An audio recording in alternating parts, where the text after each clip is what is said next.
everyone, Dalia here, and welcome to episode 4 of the Creatives Connect webinar series. This is sadly, but not so sadly, the fourth and final episode in our first ever season of the series that has been all about building your professional network. I'm very excited to bring to us today's final topic, which is all about building and maintaining and nurturing our professional relationships over a period of time. Because you know what? It's one thing to say we give you all of these ideas and strategies to go out there and build your professional network, get clients, get partners, get all of that. But now that you have that, is it a situation of in a matter of weeks or days, you're not able to maintain that relationship? I think about some of the best professional relationships I've had, and I have had them for years at this point. Some of them I've known them for about 6, 7 years. I think the oldest professional relationship I have, maybe about 8 years. Like it's been a while. But I think it's truly an amazing thing when you are able to maintain professional relationships over time. Some of those relationships can even grow to be like family or really close friends to you. And I can tell you for free that the longer you're able to maintain these relationships, the more that you're deepening that trust and understanding between you and someone else. So this is especially for you if you've been thinking to yourself, okay, how do I maintain a relationship with someone? It's not a romantic relationship. It's not even a friendship. It's a professional relationship. And now I'm expected to maintain this, be able to keep up this relationship for such a long time. Today, we're going to be talking about the importance of maintaining those professional relationships. We're going to be talking about how to be a friend professionally. We're going to be talking about the difference between doing too much and doing just enough to maintain a professional relationship, that kind of difference between setting the right boundaries and just going overboard. We're also going to be talking about, some potential speaking points and discussions to keep those conversations going, because I know it can always feel like I don't want to do small talk. It's always, how are you doing? How is your family? Have you moved? Did you get a new job? Like, do you know all those LinkedIn connections that the only time you ever hear from them is when they send you a happy birthday message? So we're going to be talking about some potential speaking points to keep the conversations going. And we're also going to be talking about how to recognize when it's time to let go and how to recognize when you should keep building a relationship. Because I will tell you right now that there are situations where it's better for you and possibly even better for the other person if you just let the relationship kind of phase out. I'm not going to say, just let it's played its course, it's done its time, and that's totally fine. And, you can move on from that and begin to build up new connections. So again, the very first thing we're going to talk about is the importance of maintaining professional relationships over time. Again, when I say over time, I'm not just talking about weeks or months, I'm talking about years. Some professional relationship can last decades. There are certain people that will tell you, oh, we've been business partners for decades now. They've grown to know each other's families. They grew up together, or, their businesses grew together. So now they're literally like brothers or sisters, or, they feel like family members because they've actually been in each other's lives for such a long time. And that is a very real possibility. The reason why it's important to maintain professional relationships over time, number one, because let's be honest, it's not the easiest thing in the world. You have invested a lot of time and energy, and in some cases, even money, depending on, if you're going to a lot of networking events, not all of them are free. So you have put in a lot to be able to make certain connections. You shouldn't just let them go just like that, So you've already put in a lot of effort into building these connections. It doesn't make, and even if you didn't spend money on it, think about the effort, think about the fact that you went out of your way, you put yourself out there to make a really good connection. Why would you want to let that go? The second reason is because obviously there is a reason why you are making connections with people. Maybe it's because they have experience that you can benefit from. There's absolutely nothing wrong in thinking to yourself, oh, I want to be able to learn from this person. I want to be able to, tap into their experience or knowledge. That's totally fine, because someone else out there is also tapping into your experience and knowledge as well. It's a beautiful circle, right? You learn from me, I learn from you, and we both grow together. So it's important to maintain those relationships, because whether you started following someone or you met them in real life or you're following each other on LinkedIn or whatever, there is a reason why. It may be because of their experience, it may be because of their knowledge, it may be that you do see, and I see this happen in so many cases, is that people, maybe there's not a potential for a partnership now, but we're thinking ahead and we're thinking, this is where I'm taking my business to, this is where I'm taking my career to. I know that along the line, there will be a possibility to work with this person, for them to mentor me, to meet them in real life. You never can tell. And that's another really important reason why you don't just cut off professional relationships. It would shock you, in the funniest way, when you get to a certain point in your career, in your business, and you're thinking to yourself, I used to know somebody that does blah, blah, blah, or I used to know someone that could have helped me in this scenario, you know. And just, I think, altogether, for the humanity of it, especially when you know that both parties stand to gain something, it doesn't really make sense to just cut off professional relationships. You stand more to gain. There's like a higher chance of you benefiting from the relationship than you losing from the relationship. Because think about it really. What do you stand to lose in, maintaining a relationship over time? How is that going to affect you negatively? Really, if you think about it. So there's so many reasons why it's important to maintain our, professional relationships over time. Now, I'm not saying that, and we're going to touch on this in just a little bit, it doesn't mean that these people become your absolute best friends, and you have to call them up every time, and you have to say, oh, let's go for a drink, or I'm inviting you to my house, and all of that. It's important to understand the difference between a professional relationship, a friendship, a romantic relationship. All of these things are very different. And so the way that you handle them, the way that you maintain the relationship over time is going to be different. So let's go to the next point of how to be a friend professionally. Again, a lot of people talk about, when you're in a work setting, it's good to understand that your colleagues are not friends. Now, there is a situation where that can spill over, and some colleagues actually do become friends in real life. I've had that a lot of times. A lot of my friends, I met them at work. So there is a possibility of this person, I met them at work, and then we got to know each other a little bit, and then we started hanging out after work, and then we became really good friends. So there is a possibility that a colleague can become a friend. However, you shouldn't always assume that. It is very, very important. Don't think because, oh, we're cool and all of that, we're always smiling in the office, we're always making jokes, and there should still be a limitation to everything, until you come to a very clear understanding that this person is a friend on a personal level. Do not make that jump and assume, because it will shock you the kind of things that people report to HR and be like, this person was being very strange to me. Just because someone is smiling with you doesn't mean that they're trying to be overly friendly with you.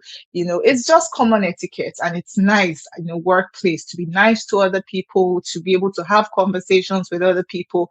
It doesn't clearly say that you are friends with the person. The same thing if you're running a business or whatever. Just because you met someone at a networking event, for example, and you guys were all happy and cheery and having fun, it doesn't mean that you've now become best friends and then you should be calling them every single day after that, right? Until you get to a mutual understanding of your friendship, it's important that you are able to be a friend professionally. Now, what do I mean by be a friend professionally? Be kind, be courteous. Think about, follow the golden rule of do unto others what you have them do unto you. Like the bare minimum. Don't get into a stage where you're now talking about secretive things. You are asking them certain personal questions. There's a difference between being friendly with someone and being personal with someone. You can be friendly with someone and ask them, how was your day? How was work? Oh, did you do anything over the holiday and things like that? It's totally different when you start peering into their lives, about their family members, about their childhood, about, whatever, about their romantic relationships. This is where we now come to the point of difference between doing too much and being able to understand and respect boundaries. Boundaries, I think, is a very important keyword, especially when we talk about professionalism and professional relationships. What may be fine to you or with you may not be okay with somebody else. A very classic example is the issue of hugging. For a lot of people and a lot of cultures, hugging is fine. Some people don't even see it as a big deal. They would even be like, are there people on earth that don't like 100% yes? Now, to be honest, I'm not one of those people, right? I'm on the other camp of it, but I had to learn the hard way that not everybody is a fan of hugging, and that is perfectly fine. It doesn't make them rude. It doesn't make them obnoxious. It doesn't mean that they are not friendly. It just means that some people like to respect their physical space, right? So when it comes to understanding the difference between what is too much or what is enough and what is too much, you need to go back to the golden rules of etiquette. You need to think about, how can I be professional in this space, right? What would I, be able to do here that may be uncomfortable for someone else. A very good strategy to apply here is emotional intelligence. This is why people spend so much time teaching and helping others explain and understand emotional intelligence. You need to be an emotional intelligent person. You need to look at body language. You need to look at people's faces. Try to understand, am I making somebody uncomfortable? Because a lot of times it will show. It may not show in the way that, is very obvious. That's why we talk about emotional intelligence, because a lot of people won't say it to your face. If you're walking up to someone and you're trying to, be friendly to them, now there's a difference between making somebody uncomfortable and maybe they're just a bit shy. So you walk up to someone, you're talking to them, and they're kind of, maybe they're a little bit shy. So they're not as, I would say, forthcoming in the conversation. They're kind of taking it slow themselves. That doesn't mean that you are being obnoxious in that situation. They may just naturally be shy. Where you are now taking it a little bit, you're pushing to the limits, is when you're trying to hug them, you're trying to, engage in certain conversation that you can tell that it's not okay with them. The same applies now. This is when you meet someone for the first time. The same thing applies in a long-term situation. It's important to understand boundaries. Just because you have been connected or a connection on somebody's LinkedIn doesn't mean that you should now start messaging them at strange hours of the day, right? So when we talk about boundaries differ for different people, but majorly we talk about things like time boundaries or physical boundaries. Time boundaries, for example, when can you call somebody? When can you communicate with someone, right? Would you be calling someone up very early in the morning or very late at night when they may not be okay with that? These are the kind of things that you want to put into consideration when thinking about someone else's boundaries. For some people, they would happily communicate those boundaries to you, right? It is not good for you to just assume the boundary and just be like, oh, we've been this person, my paddy, we've been friends, we've been talking, I've known them since we've gone to so many. Please do not assume boundaries, because that's one of the easiest ways to start giving some, I don't know, they call it giving someone the ick. That's one of the easiest ways to start making someone feel like, I don't think I really want to be. This person is becoming a little bit weird. This person is crossing certain limits. Some people would even be nice and tell you and be like, oh no, I'm not comfortable with you doing this kind of thing, saying this kind of thing, being this kind of way. Some people will just cut you off entirely. But, maybe if you're lucky, you will get the people that will be happy to have a conversation with you and say, oh no, this is fine, this is fine, this is fine.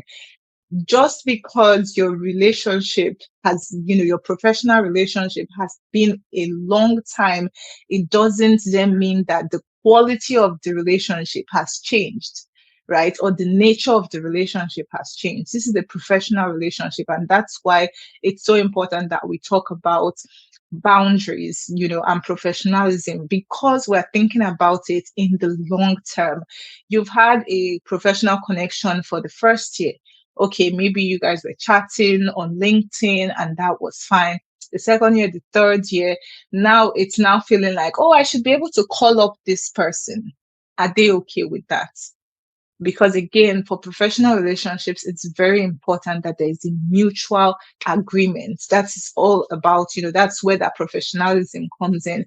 You may be fine with WhatsApp, you may be better with calls, but that doesn't mean that they're okay with that, and that doesn't mean that they're fine with that. So in the long term, when you're thinking about how you can maintain your professional relationships over time, it's very important to consider their boundaries. It's very important to consider, this is not just about you now. What may work for you may not work for them as well. So communication is key here. Communication is very important. They are not communicating. You can communicate. There is nothing wrong with being the person to ask certain difficult questions, to say, are you okay with me doing this? Would you be happy for me to do this? I know it sounds, a lot of times when we hear professional conversations in our brain, it's like, why can't I just, now to be honest, some people would just straight ahead just be like, oh no, it's fine, call me, I don't really, it doesn't really matter. We can get into that paddy stage. But it's not going to apply to everybody. And that is why communication is so important. Again, because we're thinking of the long term. You don't want to jeopardize the chances of you having that long-term relationship just because you're trying to speed things up, just because it's like, oh, I already know this person for so long a time now. I feel like we should already be at that stage where we're very comfortable. We're talking about everything. You do not know how it works for the other person, because again, professional relationships are not friendships. Do not start to attach certain emotions to it, thinking, oh no, you may feel betrayed. You may feel like, oh, why is this person behaving like this? This is not your friend. This is a professional relationship. And it's very important that you understand the difference between the way that you communicate with a professional, someone in a professional relationship, as opposed to a very cool friend that you have with your friends. Like, you can do whatever you want to. You guys will meet whenever, you settle yourselves, you'll be fine. In a professional relationship, a lot of times you may never see that person. I have had people in my space for years that I have never seen in real life. It's funny. Some of them don't even live close to me. Some of them may live in the country, some of them don't live in the country. So you have to really consider a lot of things. Now, let's talk about some potential speaking points and discussion areas to keep professional conversations going over months, over years. There are different things that you can talk about without getting into the overly personal stuff. Don't ask people about their kids. I'm just going to say this like right off the bat. Don't get into that. No, like, except if someone has initiated that conversation with you, where they said, oh, just dropping off the kids at school, or oh, the kids are, I'm taking the kids to this place for holiday or whatever. Except if they have been the one to bring it up with you. There are certain things, again, going back to respecting boundaries, there are certain things that just don't bring up. So let's talk about what can you bring up and what's okay for you to talk about when you're thinking of maintaining a professional relationship over time. The very first thing, and this is one that is very easy to talk about, is their current experience. Now, this isn't just about what job are you in right now. You can talk about their experience in that job, or if it's someone that is running a business, you can talk about their experience within that position of being a CEO or being a founder or starting up a new business or whatever. So experience goes beyond what are you doing now. Experience is how are you finding it? What are some of the difficulties that you have right now? What is something that you tried that worked or didn't work? You don't necessarily have to ask it so formally, but you can kind of create conversations around these things so that the conversation doesn't just end with, oh, you started a new job. Where are you working now? I work at Microsoft. And then that's the end. When you're talking about experience, you can even talk about, oh, how do you find the experience working at this place as opposed to this other place? How do you find the experience with this role that you are doing? You know, is there something that has changed in the last couple of months that they liked or they didn't like? Because now they are thinking more about their day to day experience rather than just this one milestone that they just crossed and then that's the end of the conversation. So experience is a very good way to talk about, you know, to keep those relationships going over time. So maybe you haven't spoken to someone in a couple of weeks, in a couple of months. Now you're coming back to them. You can see from their profile, maybe if they updated their LinkedIn profile to say, they are still based on this, they are still in this certain job or they've moved to another job. If they are still in the same job, you can ask them how the experience has been over the last couple of months, or have they really been enjoying the experience? Is there something that they wish they could have changed and all of that? If they have moved to another job, then that's all well and good as well. Now you can ask them, you know, what led to that change? Is there something really that inspired? Was there something you didn't really like about the previous place? Or maybe it was just a situation of I felt like it was time for me to grow. So you see that there's a lot of discussions and conversations to be had around experience as opposed to just changing positions. Another really, I even think that this is a very fun conversation to have is around hobbies. A lot of people like to say, I don't know what my hobbies are. I don't have any hobbies. I go to work, I come back.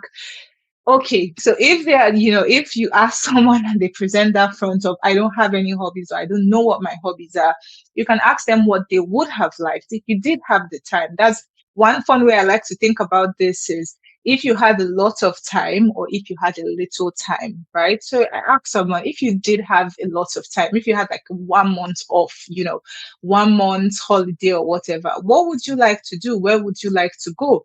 You know, if someone just keeps going, oh, I'll just sleep, oh, I won't do anything, then probably it may not be the best day. Maybe they are not in the mood for that kind of conversation, or maybe they're just not enjoying the conversation. But ideally, a lot of people would really sit with that thought and be like, if I had a month or if I had a week, right? So if I had a day off, for example, what would I do versus if I had a week off or if I had a month off?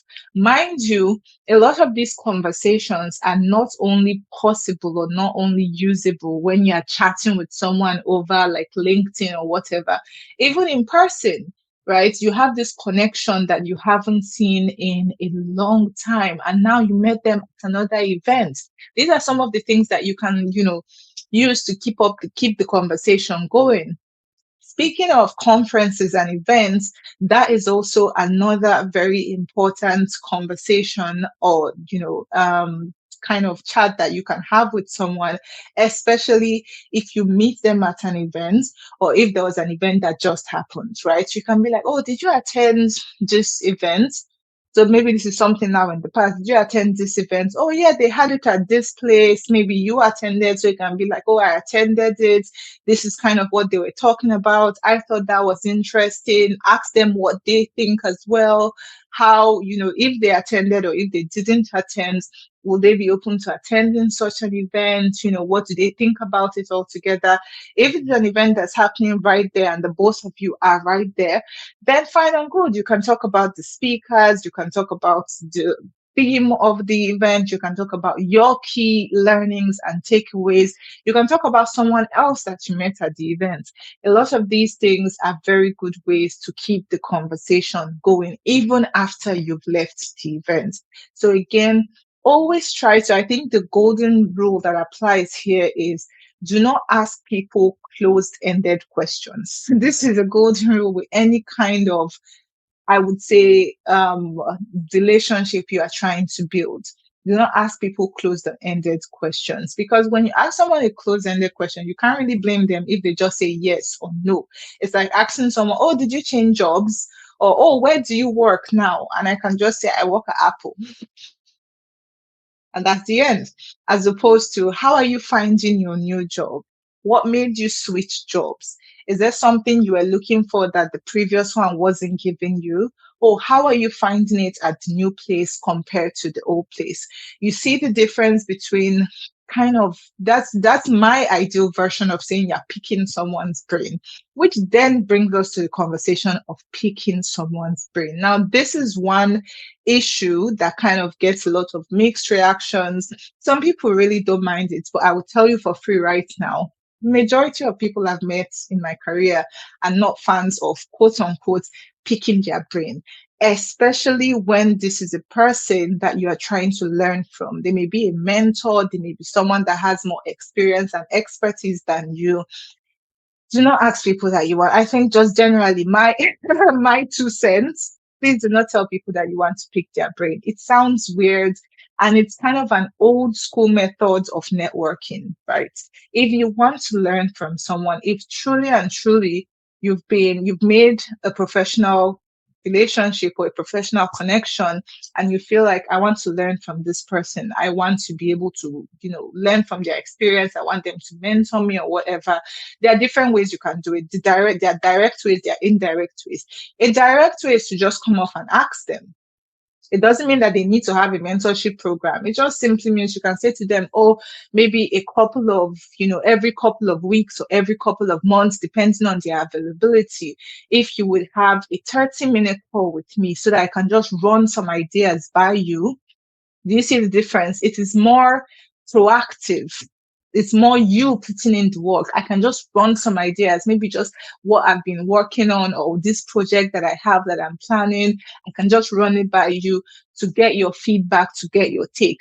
It's kind of rephrasing the question. In a way, it's still picking their brain, but not picking someone's brain just sounds very strange. And it's a lot of people do not, it turns them off because it just feels like, okay, so like, what does that mean? So you want to just, let's not do that. I think we're evolving in 2024, and part of that evolution is coming up with more creative ways to kind of talk about, especially when you are trying to learn from your professional relationship, right? It's different if this is somebody that you're kind of almost on the same level and you just want to maintain that relationship. It's good to have different opportunities for networking. Maybe if they have a job opportunity, if you run a business, they may have a client opportunity, they may be able to refer you, things like that. But then it's a little bit different when this is someone that you're looking up to as a mentor. But at the same time, no matter the level of this professional connection or relationship, it's important to know the different narratives, conversations, discussions that you can have with them to keep that relationship going over time.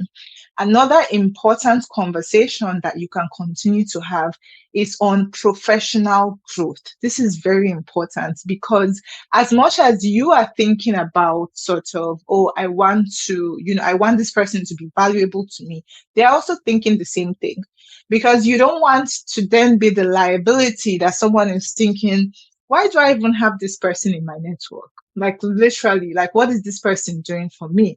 So you want to always be talking about your own professional growth as well. It's not bragging. It's not, "Oh, this is this wonderful thing that I did," but no, this is how I'm trying to better myself. If you have a business, this is something I've done in my business recently to improve my business, to grow my business, right? Because again, everyone wants to be able to stand out and show to their network and show to their connections that they are actually a valuable asset to have.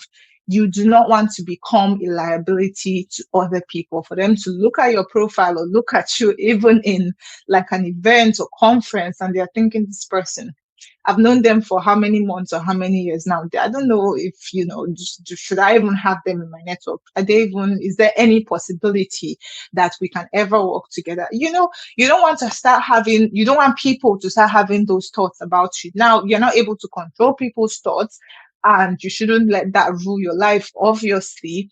But again, it's important that you are always growing, because then you even have something to bring to the conversation, right? You can talk about a recent course that you took. You can talk about a podcast you are listening to. You can talk about a book that you are reading, just in whatever way that you are trying to improve, whether it's your professional space, your physical space. You say, oh, I've taken up running recently. Oh, I went back to the gym and I've started to, I'm not, very perfect, but I try to go every 2 to 3 days, or I try to go every once in a while. That kind of a conversation, just so that you can let your other professional networks know that, we're all of us together, we're trying to improve. All of us together, we're valuable assets to each other. It's not a one-way stream, and the relationship actually benefits all of us.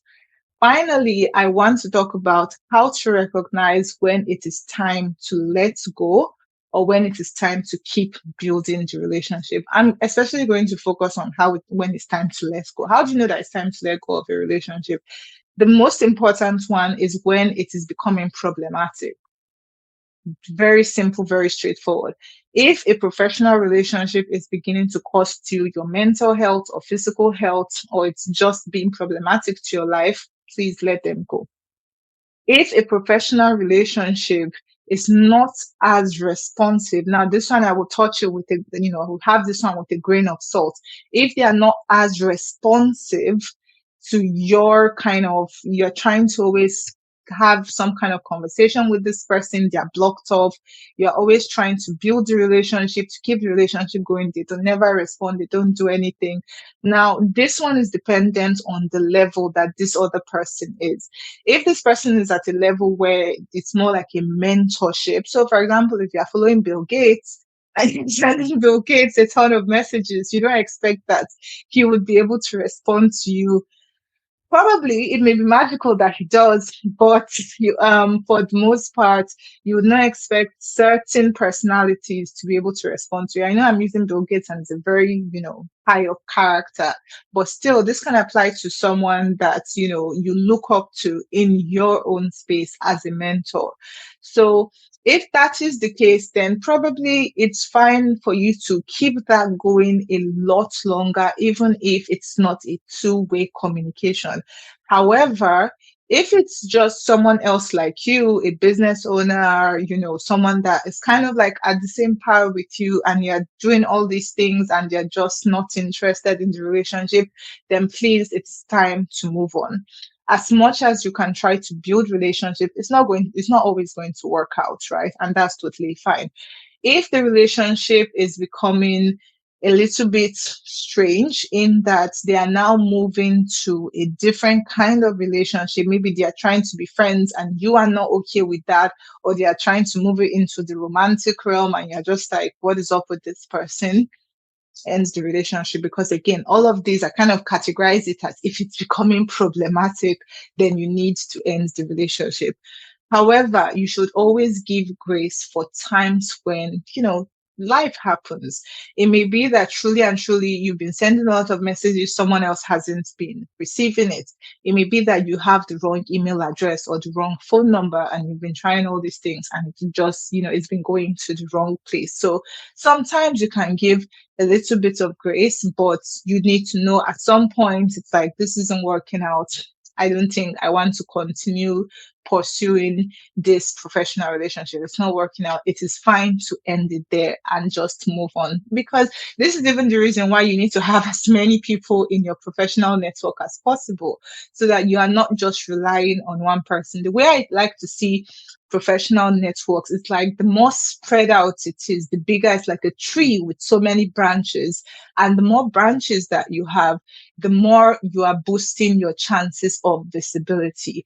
Whether you're an individual thinking about your professional career and how to create visibility for that professional career, or you are a creative business owner thinking about your business and how to create visibility for your business. You want to get to a place where if someone is, if I'm thinking about launching a new project, I know this person that I can partner with. I know this person that can help me get clients. I know this person that can do. That's the way that we should be thinking. It's like an interconnected network, and it is absolutely brilliant and beautiful when we're able to do it the right way and when we're able to do it over a long period of time. So I hope all of this was helpful for you. This brings us to the end of today's webinar. Please let me know in the comments if you have any questions at all about building a professional relationship over a long period of time. It's not the easiest thing. I will say that now. Yes, I mentioned at the beginning that I do have a lot of professional relationships that have lasted years. Some of them took a lot of work, not all of them. Some of them took a lot of work. Sometimes you have quarrels, or misunderstandings in between. How you are able to resolve that and how you are able to come back to, where you were at the start is very important.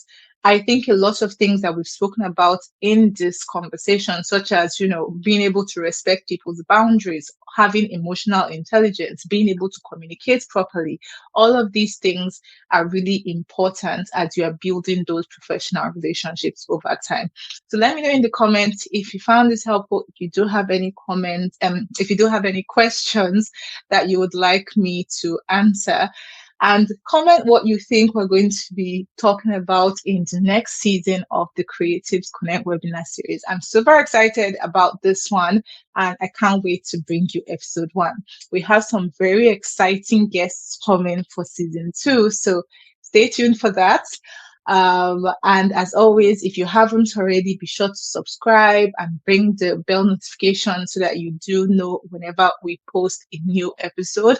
Be sure to follow us across all of social media, and I will see you in the next one.